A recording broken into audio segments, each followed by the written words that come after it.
Well, folks, it is past midnight, therefore October 20th. So happy birthday to me.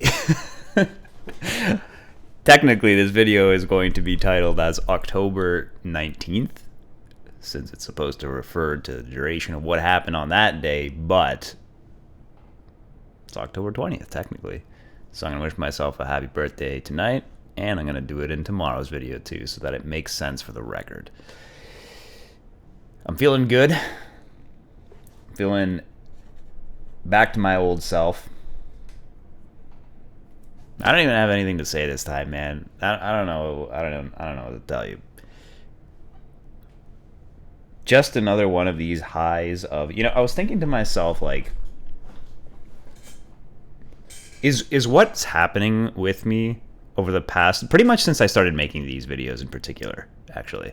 I think it's just a phase that, I don't think it has anything to do with these videos, but it's a phase that coincided with that, where I had more concentrated cycles of working really hard on the game and then kind of going into a period of like hedonistic fucking playing games and stuff, and then back onto working on the game again, and I keep going back and forth. Now, I was still working on the game oftentimes during those periods of time, but just not as productive or for as many hours during the day.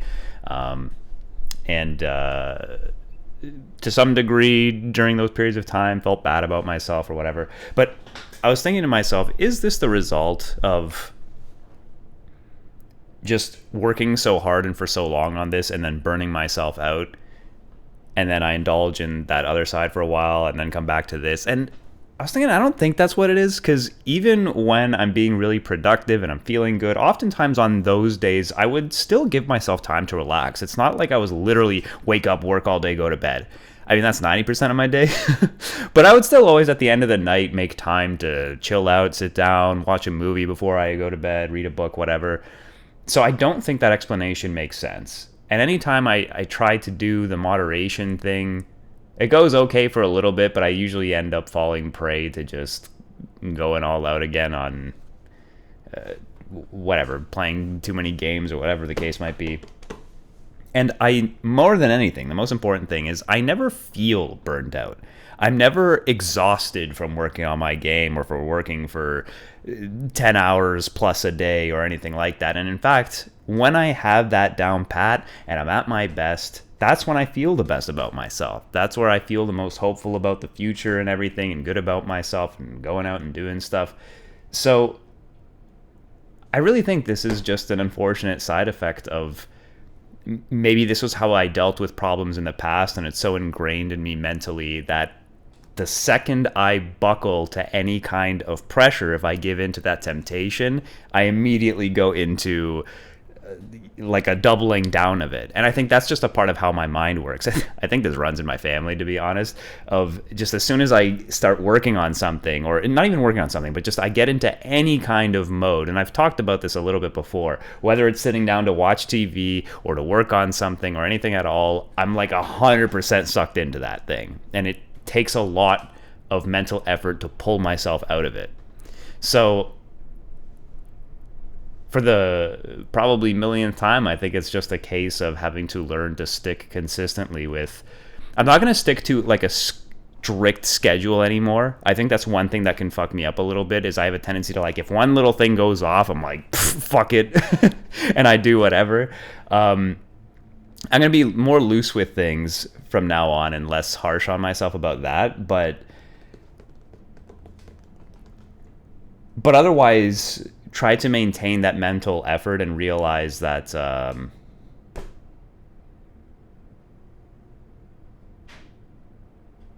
any kind of giving in to try to like scratch an old itch to play a game, to do something like that, is always the result of my mind trying to protect itself from some kind of stress. But that I'm always better off and always feeling better when I deal with the stress head on, rather than trying to run away from it for a while. And I guess I've known that before, and I guess I'm still just repeating myself for the 100,000 quadrillionth time. But that's what it is. So I wish I had a deeper, more philosophical explanation for why, but I'm just suddenly back in action again. And my mind is cleared. I was thinking a lot about, like, one thing that was on my mind a lot was,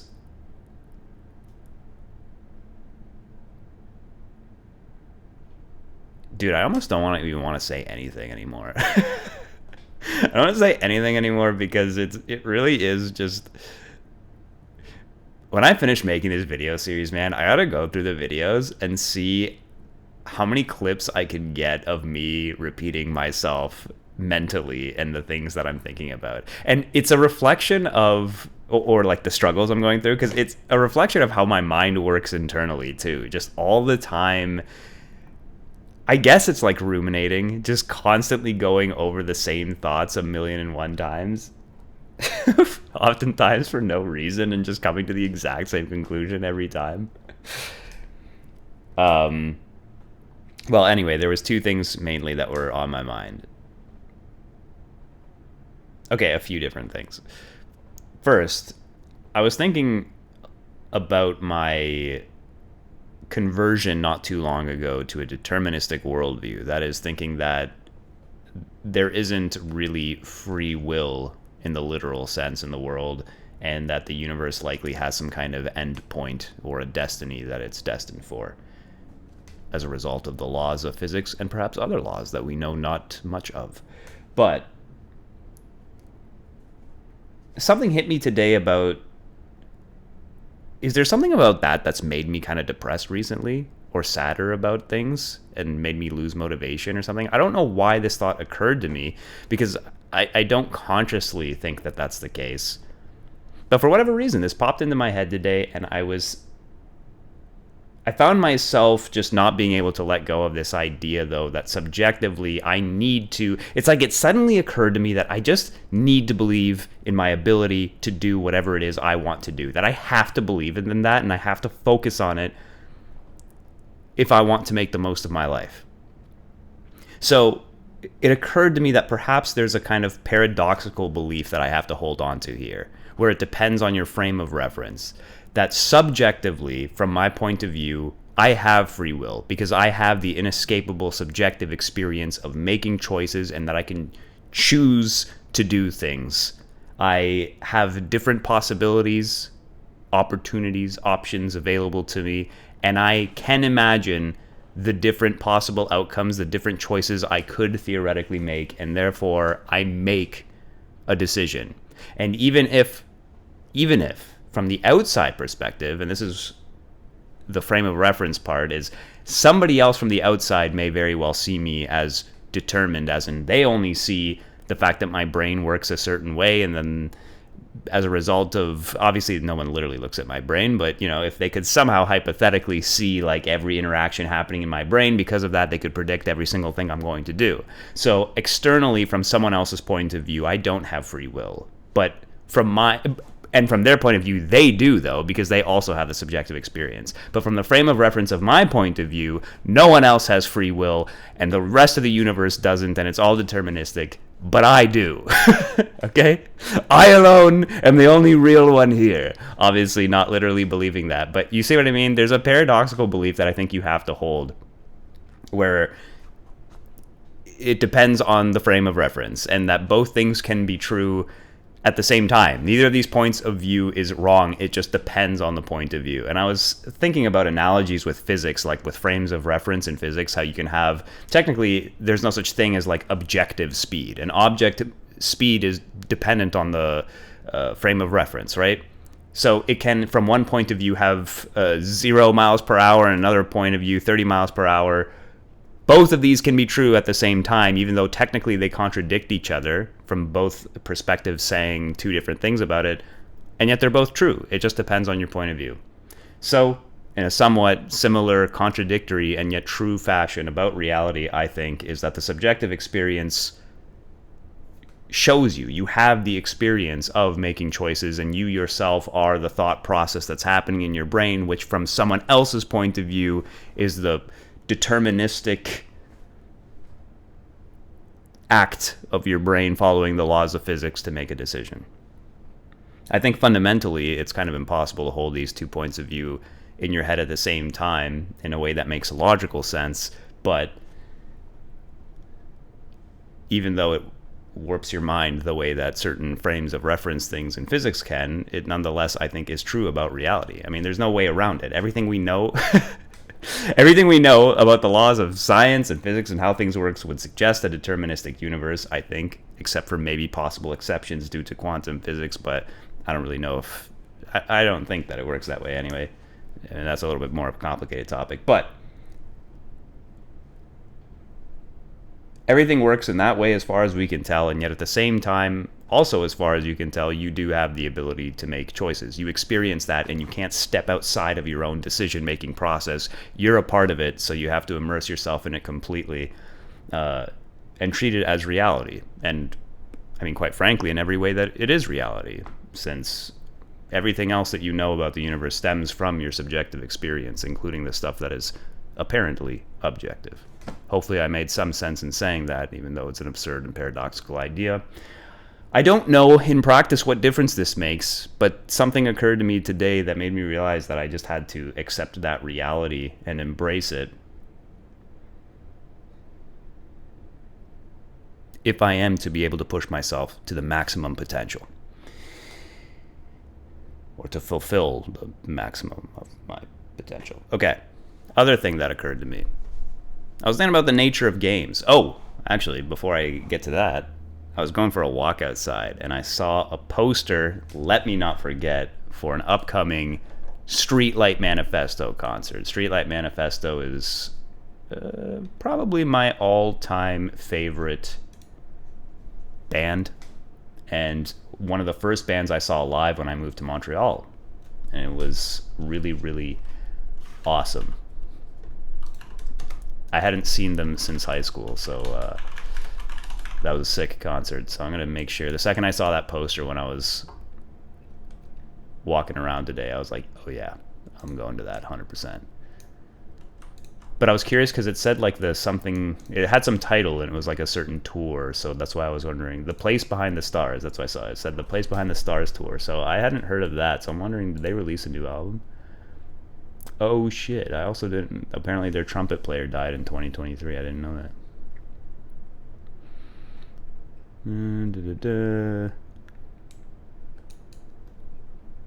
Teaser on that band announced their album. Okay, yeah, they have a new album. Oh, and it was just released this summer. Okay, I have to listen to this. Oh wait, until the fall. New 3 songs that day. Okay, so did they release it or not?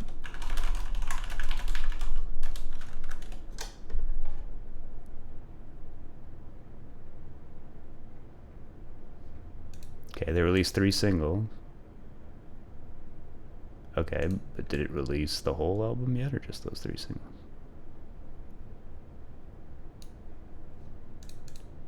Alright, well, whatever.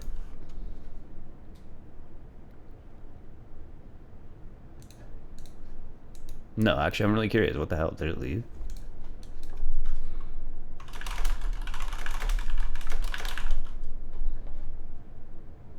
Okay, it's not out yet. Still delayed. We're getting close to the end of fall, though, guys, so we can release that shit or what?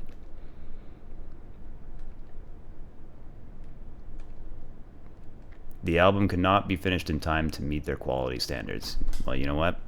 That's as good of a reason as you could possibly have, so I guess we'll wait patiently. But then if they're doing this tour, does that mean... Are they just going to play the new songs live? Like, what? It's kind of weird to do the tour without releasing the album yet, no?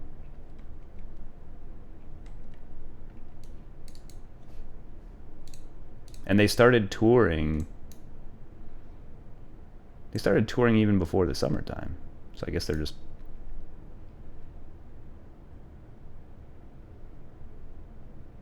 We'll be playing songs you've never heard before. Alright. Alright, well, shit. Either way, I'm going to that. Okay. So, that's the end of that topic. Streetlight Manifesto is sick. That's all I wanted to say about that. And...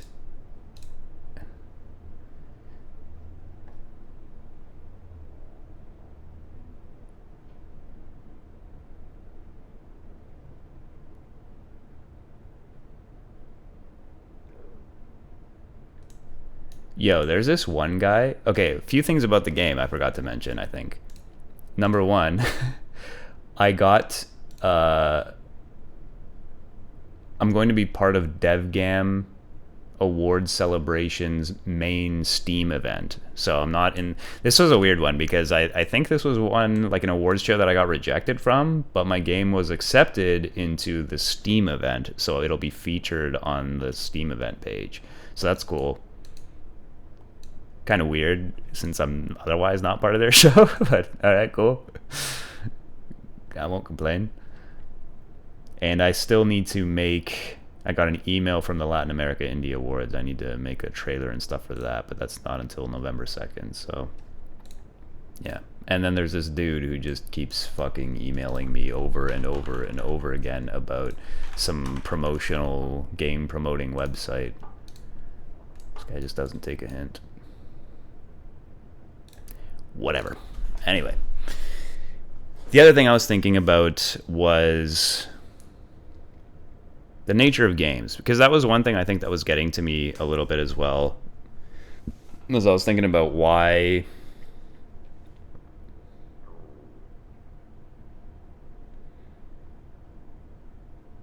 when I think about movies, TV shows, or music, I have never thought to myself, or books, I've grown out of this. You know, it feels like when I watch a movie, I'm wasting my time. I'm wasting my life. And yet games make me feel like that sometimes. And I know a lot of people, especially when they get older, they share that sentiment. And sometimes I'll see people say that, well, maybe you're just getting older. But I don't think that's what it is. Because and your tastes can change, sure, but I don't ever envision myself suddenly not being into movies because I got older. Not being into this or that. I understand your hobbies maybe, whatever, they'll change. And certainly, like, I played way less games over the past few years than I ever have before. But what is it specifically about games that makes that seemingly a unique experience in that medium in comparison to other ones? And I think so much of it is... I was trying to think also, like, what are the meaningful experiences I've had? Okay, what is it about a movie that I can always enjoy and I never feel like I'm wasting my time? Even if it's like a crappier movie. I think it's because there's always something meaningful being expressed in some way. Even when it's a shit movie, it feels like someone had a vision for something, an idea or a deeper meaning or something like that, or even it can even be a pretty surface level thing, but it just feels like something made to express something, and I can appreciate that regardless of its quality for the most part. Same with music, same with anything else. But games, I feel like, can be uniquely made in a way where it's purely to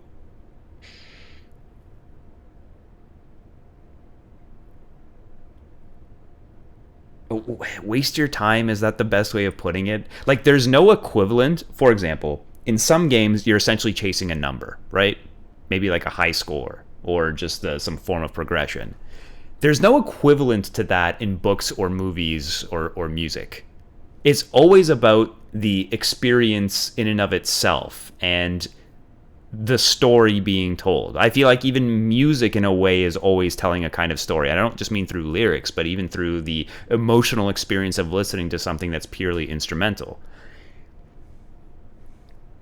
But games can uniquely, I think, be devoid of any kind of emotional or meaningful content like that, and can be purely driven by this kind of like animalistically amusing thing that's even more of a raw version of that than even a movie that's just like a brainless action blockbuster, let's say. Like, even that will have the arc of, even in like a stupid action movie, you have the arc of the hero, you have relationships between characters, whatever, right? But in a game that's purely entertainment, you don't have anything like that. It really is just watching a number going up and you getting some kind of weird animalistic amusement out of that, or coupled with some satisfying sound effects or something like that. And I just feel like the games even games now, when they're made to try to be more meaningful, to have more stories, like games can have obviously more of a meaning now more than ever, with games maybe having bigger budgets and being taken more seriously and whatever. But I feel like even now, a lot of the time when stories are in games too, they're shoved in there to be more, to give a point to the game, and you can feel that in the writing. Like, it lacks a kind of soul. It's there just to be there because it's apparently supposed to be there. And I feel like it's really rare to have an experience in games that to me feels comparable to something like a well-written book or a movie. And I've said stuff like this before, but I was trying to get over this in my mind, because then I was also thinking, okay, but I clearly loved gaming for a long time, and what are my absolute favorite examples of this? And I was thinking of games like StarCraft, Warcraft, Unreal Tournament, World of Warcraft, Super Mario 64, whatever. And one thing I noticed is that in a lot of my favorite games, the thing that gives me such great memories about it and makes it feel like a more meaningful thing, something that I associate meaning and emotion with, like I do with my favorite music or books or movies, is that they were social experiences. I remember the people I met because I played those games, or the experiences I had with friends playing those games, and that was what was so awesome about it. And when I think of some of the single player stuff that also doesn't have like a deeper meaning, like a Super Mario 64, I think of the nostalgia. I think that to me really is more nostalgia than anything else. It's a good game still. I still think it's fantastic, but a huge part of that is just being a child and enjoying the fun music and the colorfulness of it all, and the adventure of it. And I think as you grow older, it does maybe lose a bit of the magic, perhaps to some extent, from also being a developer myself, so being able to kind of see things behind the curtain. But being able to just enjoy something for the pure amusement of it like that as you get older, and it lacks any kind of other meaning, and it lacks that social context of having fun with your friends about it. I think that's what now makes it, for me anyway, so much harder to enjoy a lot of games. And then also a lot of the games I think made nowadays lose their soul because they're made so specifically for catering to as many people as possible. Kind of like how, for example, now I used to like a lot of superhero stuff. I wasn't ever like a crazy big comic nerd or anything like that, but I could enjoy a lot of, and sometimes look up and watch some of the more obscure movies or books or whatever with like Spider-Man or Batman or something like that. But now, almost every single hero movie fucking makes me fall asleep. And I think they're all incredibly mediocre. And to me, it's because every one of them is so formulaic. They're all pumped out and made specifically to appeal to a really broad audience in a specific way. And so again, it loses that, I don't know, something that I feel and that I can't describe better than like a soul. It feels too like corporate made. I tried playing recently when I was looking around at other games as a alternative to World of Warcraft to see, is there anything that's really accomplished the same that game did originally? So I was trying out New World from Amazon, for example, and this to me was the most perfect example of it, because it is, I think, by every objective criteria, a good game. It is well made. Every little thing is made to be so satisfying and fun to do. But you know what, man? It's to me also the perfect example of zero soul. Every last little thing about it feels, it's almost like it's over polished. Like everything is made to be like, it's like someone read a fucking handbook on how to make the most satisfying and like modern UI aesthetic design type of game, and New World just did like every single one of those things. And that alone made me feel like this loses some of what I enjoyed about the feeling of adventure when I was a kid, of playing random different games, and how they often, I don't know, just like the UI in general like another game I played this week, and I tried the Arc Raiders playtest. One thing that stuck out to me about that game also was how the UI, it's just like something as simple as the UI looks fucking identical in like every game nowadays, especially with these kinds of shooter types of games. I feel like they literally just copy and paste the same UI icons from between every single game. But even something as simple as UI, like it gives the game a certain feel. And you look at older games and the UIs would always be dressed up in ways that just so beautifully fit the aesthetic of the game itself. There would be some kind of extra artsy stuff going on there. Little icons would have certain embellishments on them, or you'd have like framing that would have a certain kind of cool art to it that fit the theme of the game or something like that. But now it's all just like black boxes, like literally black, totally featureless boxes everywhere that just show you in the most minimal way possible exactly the piece of information you need and nothing else.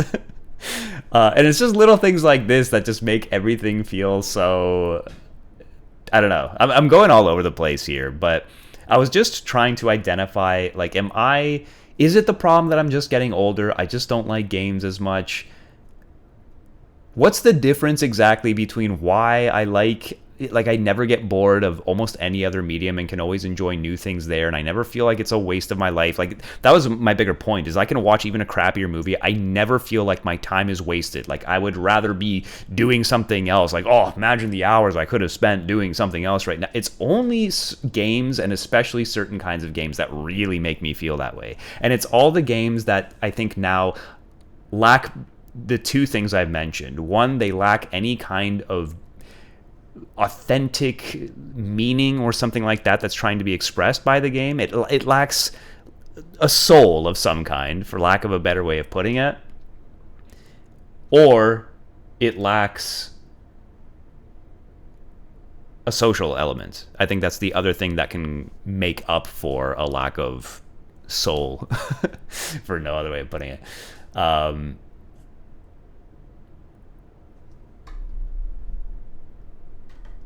And yeah, I don't know. I guess I was concerned that, like, is there something fundamental to games that really does make it less meaningful somehow than other mediums, or less important or significant artistically? And I don't think that's the case. I think it really is just harder, and a lot of games aren't made in such a way as to try to fulfill that purpose. It's really just trying to create that fun like experience that I think on its own isn't very artistically meaningful.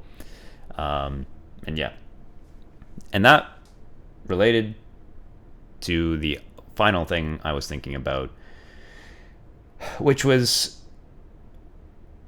the length of games and the investment in them. I was also thinking about how I don't know how much of a problem this actually is, but I was just thinking how every night it's easy for me to sit down on the couch and watch a movie because it's this short 2-hour experience. Anyone can do that. It's super accessible. Not every movie is maybe to your tastes, but anyone can get into this. And I felt like this aspect of other mediums, books are maybe a bit different. I was thinking like, okay, books are something where you do kind of have to do a multi-day investment oftentimes. But I was wondering, what are the things that make games different like that makes them seem like such a daunting task sometimes, especially as an adult? I look at older games like JRPGs, for example, where, like, that's the kind of thing where, getting older as an adult, I can see how things like that would put you off from games as well. It's just the mere fact of like, hey, I need to grind like 40 hours just to see this stupid story play out, you know? So I was thinking about, how would it be possible to design games in a way that's more equivalent to something like a movie, or just in general has less filler in it, where it feels more direct in constantly expressing something or constantly moving a story along, and which would in general be more accessible to people as a whole. And I was thinking about stuff like how both of the games I've made right now have been mechanically, like skill-based mechanically. So it requires a pretty high degree of knowing how to use a mouse well, like if you've played a lot of first-person shooters. And then I was thinking, why do I keep making games like that? I mean, it's not that many, it's only a couple. But I realized that a lot of some of my favorite experiences in terms of how they feel in games is actually ones that require almost no skill at all. I was specifically thinking about like the old Pokemon games, where there's almost nothing to those games skill-wise at all. it creates almost the illusion as if you're skilled because you're winning all these battles, but you can pretty much beat that game by just repeatedly pressing the same ability over and over again through just about everything. And yet there's something so satisfying and fun about the whole adventure of it. So I was thinking that the most accessible kind of game, which at the same time has some kind of artistic meaning to it, I was thinking of, would it be possible to make some kind of 1 to 2 hour long experiences that expresses something specific, maybe tells a story, and then at the same time includes some kind of mechanics that are satisfying and fun, but which isn't really mechanically demanding, so that anyone can get into it. And I realized my first game, in a design sense, I really think is kind of brilliant.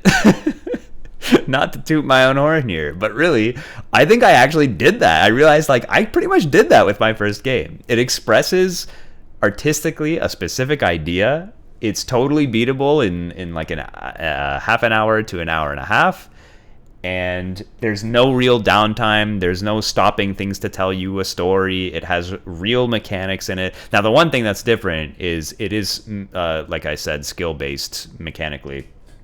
It requires the mouse movement stuff. So that's the only element, though, of it that doesn't fit my criteria. And I feel like as a baseline for experimenting with design, to come up with a way to make lots of games like that efficiently, because that's the other problem too, though, is I can't spend realistically like a year and a half or even 1 year, I would think, making a 1 to 2 hour long game. I mean, I don't know, I guess you can if it's successful enough, but it's extremely risky, and it just feels inefficient.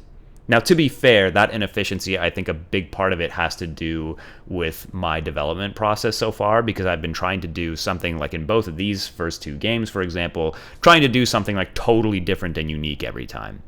But I was wondering about, like, could you make an anthology series similar to a TV show, and you make like episodic content? You build the base of it, and it's based on certain mechanics, and then maybe you tell a different story with it every single time.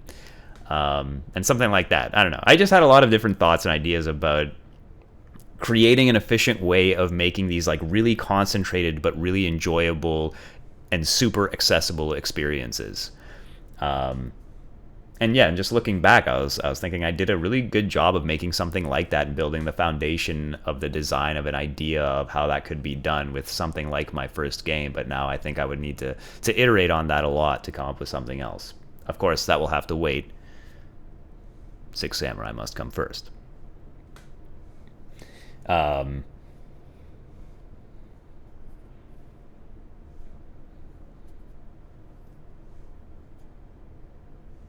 yeah, I think skill-based mechanics are perfect for things where you want the experience to revolve heavily around that. I think that's kind of the problem with them when you're trying to do something more artistic. Is skill-based mechanics, I think, are much more like sports. It's just something that's fun in and of itself. And the experience of it is fun. But if you want something that's more about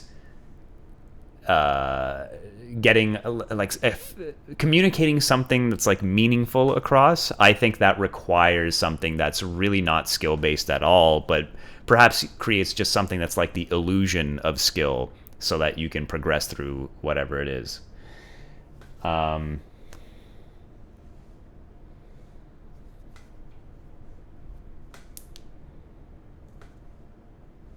Yeah.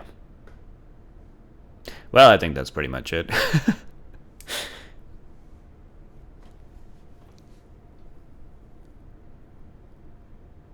The idea that I have for my next game after Six Samurai is something, in fact, that I was 100% planning on making it less skill-based like that. So I suppose that might be my first experiment with something that will be less obscure than my first game and more approachable skill-wise than my second and my first game. So that will be a fun challenge itself. I'm looking forward to that. But that's still a long ways away. I'm sure I've got at least many, many months of work to go on this one first, plus probably post-release support. And console releases possibly. Well, definitely, I think.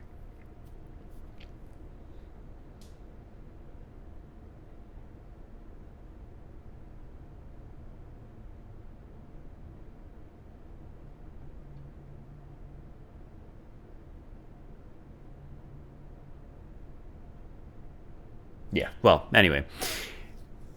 All this thinking aside, my summary here is that I think the absolute best works of any medium is stuff that is inherently good, but besides being good, it at the same time expresses something in a way that, for lack of a better word, I can only describe as soulful. And I think I was feeling somewhat insecure that the focus of my current game was going to end up being too much on just the skill-based gameplay experience of it. And therefore feeling like, does this fit into what I really want to do? But it does. Because I think I've made a great experience with the skill-based stuff. And I know there's a soulful story there to tell, although I need to put more effort into that part once I get back around into doing it. Okay. Anyway, I've rambled enough. Looking forward to getting back right into it tomorrow. And hopefully I'll have level 2-6 prototype finished and ready to show tomorrow. And here's to being 34 years old and a new birthday resolution of